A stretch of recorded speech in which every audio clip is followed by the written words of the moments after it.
도와주시겠습니다.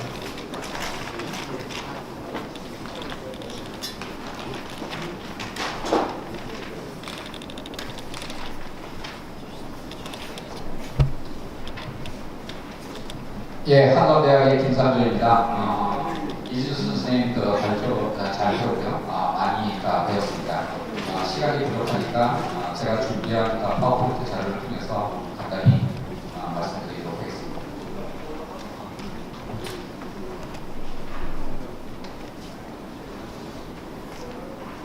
예. 제가 드릴 말씀의 내용은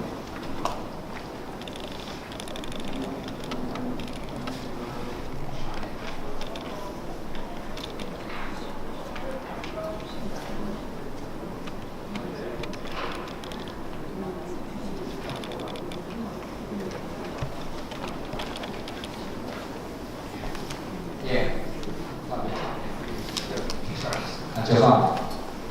목차 다시 한번 보여주십시오. 제가 드릴 말씀의 내용은 세 가지인데요.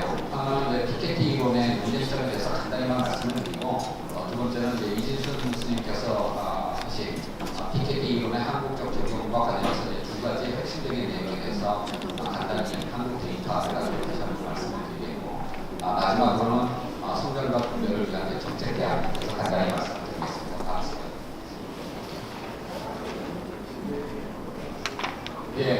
피케티 이론의 문제점에 대해서는 작년 하반기 이래로 한국 사회에서도 워낙 많은 얘기가 있었기 때문에 시간 제약상 제가 반복을 하지는 않겠습니다. 다만 제가 슬라이드에서 세 번째 이슈에 대해서만 좀 간단히 말씀을 드리겠는데, 피케티가 20세기 초반에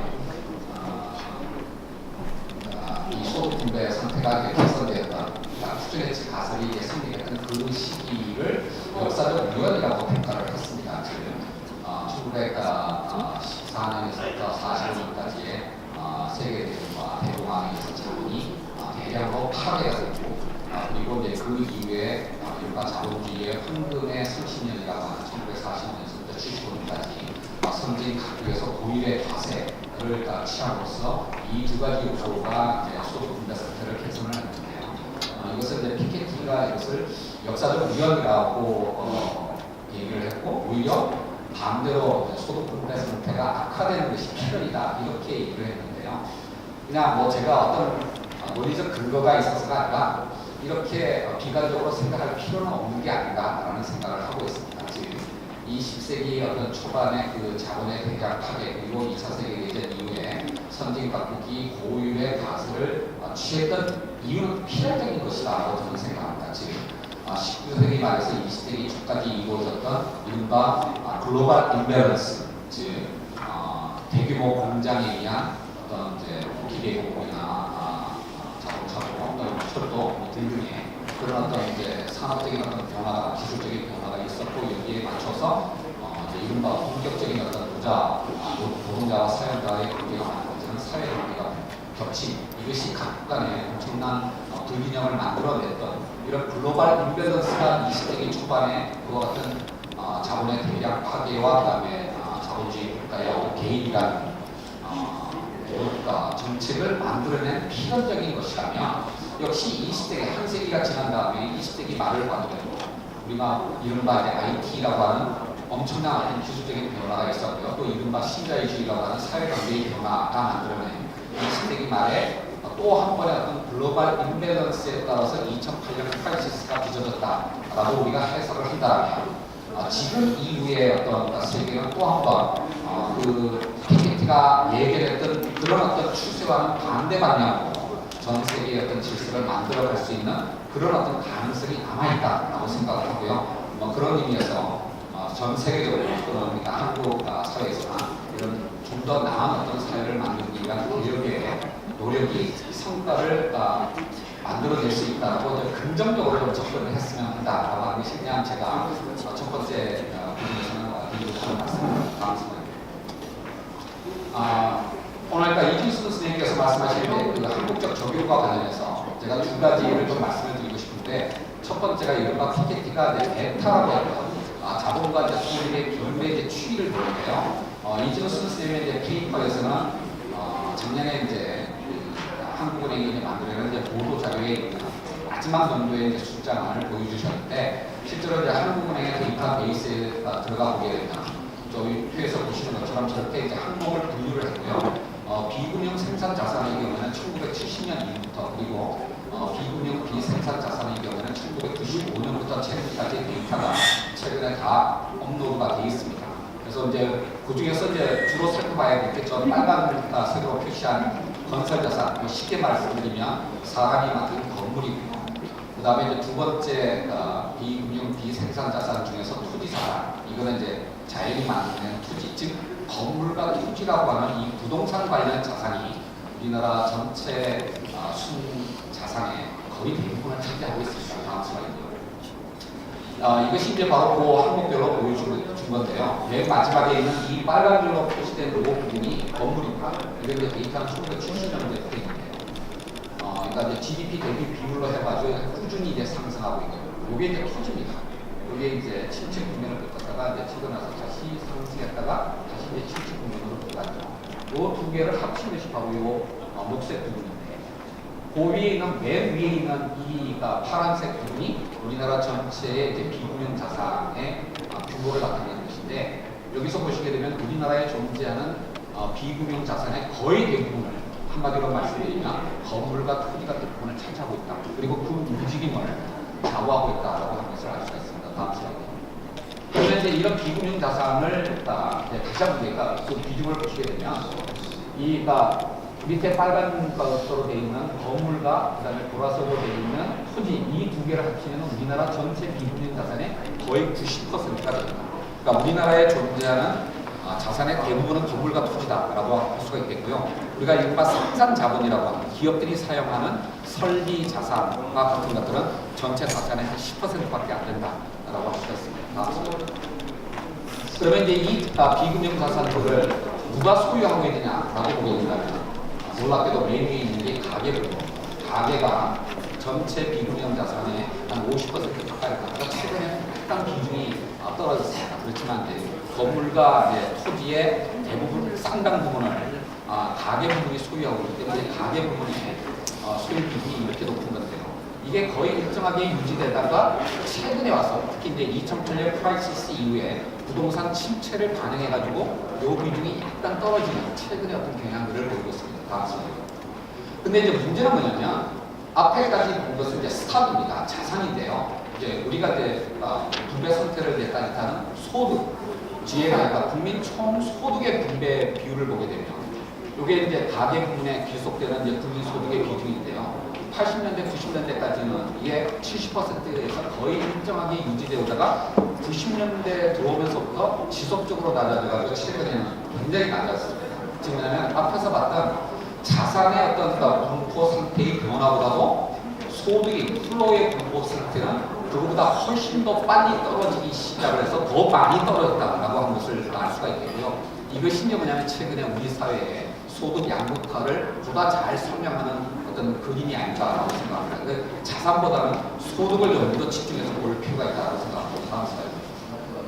그래서 이제 결론적으로 말씀을 드리면 자산이라고 하는 것이 이준수 선생님께서도 말씀하셨던 것처럼 우리나라의 특이한 이 건물과 토지라고 하는 부동산 관련 이 자산의 불균등 분배의 대부분을 설명할 수가 있는데, 실제로 소득이라는 측면에서 본다면 이 자산보다는 또 다른 요인에 의해서 결정되는 부분들이 많지 않은가라고 하는 것이 제 생각입니다. 그래서 피케티가 원래 300년의 어떤 장기 시계를 가지고 자본주의의 장기적 동학을 이제 설명했는데, 이 부분에 관해서 제가 부정하고 싶은 생각이 전혀 없습니다. 하지만 우리가 지금 현실에서 부딪히고 있는 이 현안 문제를 해결하려면 이런 장기적인 동학에 못지않게 지금 우리가 직면하고 있는 단기적인 어떤 그런 요소들에 대해서도 좀 더 집중해서 바라볼 필요가 있는 것이 아닌가라고 하는 것이 제 생각입니다. 다음 슬라이드. 그 다음에 이제 PKT의 이제 두 번째 문제 중에서 굉장히 중요한 것 중에 하나가 자본 수익률 알과 이제 경제 성장률 G와의 관계인데, 그러니까 R이 이제 G보다 크면 이제 소득 분배 상태가 계속 악화된다. 그리고 이제 그게 자본주의 300년 이마적인 경향이다라고 했던 게 이제 PKT의 결론이고, 이준수 선생님께서는 이제 그거를 한국 데이터에서도 성립한다라고 이제 말씀을 하셨는데, 이 숫자를 보시면 근데 제가 조금 이제 의문이 드는 게 뭐냐면 이기준 스님께서 사용하신 이 숫자는 자본 수익률은 명목 수익률이고요. 경제 성장률 G는 실질 성장률입니다. 그래서 두 개의 어떤 측정 매저가 다릅니다. 그래서 다음 슬라이드. 그래서 아까 이제 이준수 선생님도 보여주셨지만 요 막대로 되어 있는 게 경제 성장률이고요. 파란색으로 되어 있는 게 이준수 선생님께서 사용하신 경상 수익률. 근데 아니다. 이게 경상 수익률. 이게 실질 성장률인데요. 여기다가 이제 인플레이션율을 두나 경상 성장률로 가게 되면 훨씬 더 높습니다. 그래서 우리나라에서는 성장률이 그러니까 자본 수익률에 미치지 못한다라고 하는 건 일반적으로 관측된 현상은 아닙니다. 2000년대 이후에서 나타난 새로운 현상입니다. 그리고 이것이 이제 2000년대 이후에 우리의 소득 분배 상태를 굉장히 악화시킨 일이 수가 있겠습니다. 이제 다음 슬라이드에 다 왔습니다.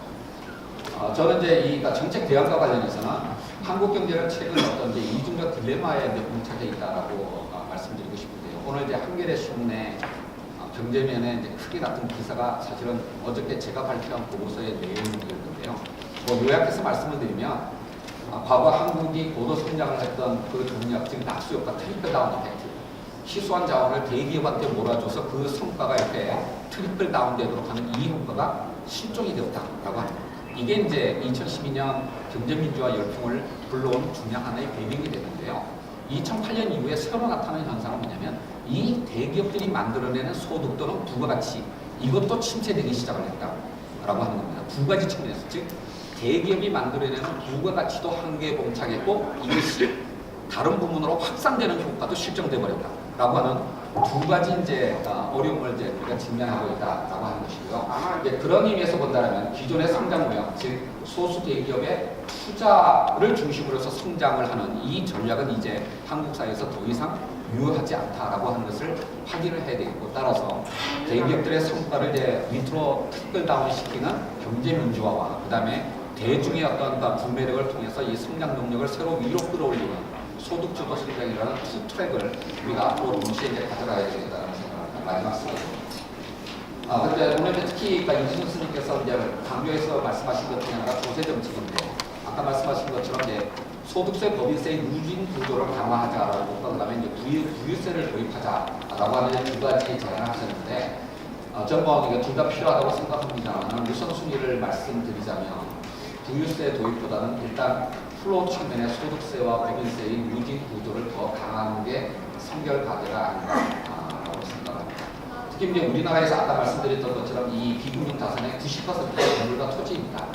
따라서 여기다가 이제 과세를 통해 가지고 자산의 재분배 상태를 이제 형평하게 이끌어내는 것이 필요합니다만, 다들 아시는 것처럼 지금 우리나라는 가계 부채를 비롯해 가지고 과다 부채의 어떤 상태입니다. 지금 상태에서 과세를 통해 가지고 에셋 프라이스, 자산 가격을 떨어뜨리는 정책을 하게 되면 국내 경제 전체의 스테빌리티가 굉장히 위협받을 가능성이 있습니다. 그래서 그리고 또 하나 제가 갖고 있는 생각은 뭐냐면 부동산 법으로 기본적으로 조세 정책의 실패가 아니라 통화 신용 정책의 실패에서 유래되는 것이기 때문에 이 세금 정책을 가지고 부동산의 재분배 상태를 바꾸고 소득 분배 상태를 형평하게 만들려고 하는 시도를 하는 것은 어떤 면에서 대단히 위험할 수 있다고 저는 생각합니다. 다음 슬라이드. 이게 이제 제가 쓴 페이퍼에서 가져온 것인데요. 우리나라의 소득세율, 실효세율을 보여드리는데 이게 법정세율이 아니라 실효세율인데요. 이거 보시게 되면 우리나라의 소득세의 실효세율이 너무 급격하게 이 시대율이 떨어집니다. 이 구조를 좀 더 완만하게 떨어지는 구조로 만들어야 되겠고요. 다음 슬라이드. 그 다음에 아까 말씀드린 것처럼 지금 우리나라가 각 부문별로 가계도 기업도 정부도 지금 부채가 급격하게 증가하고 있는 상황이기 때문에 이 에셋과 관련된 부채, 라이어빌리티를 어떻게 안정적으로 관리하느냐라고 하는 게 적어도 중단기적으로는 한국 경제에서 성장과 안정에서 굉장히 중요한 포인트라고 생각을 합니다.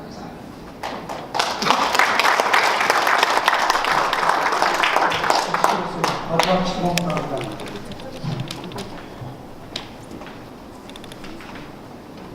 수명여대 신도철입니다. 이승철 교수께서 논문 제목에서 이야기하고 있는 것이 피케티 저자의 분석한 것으로 한국 경제 대안도 제시를 하고 있습니다.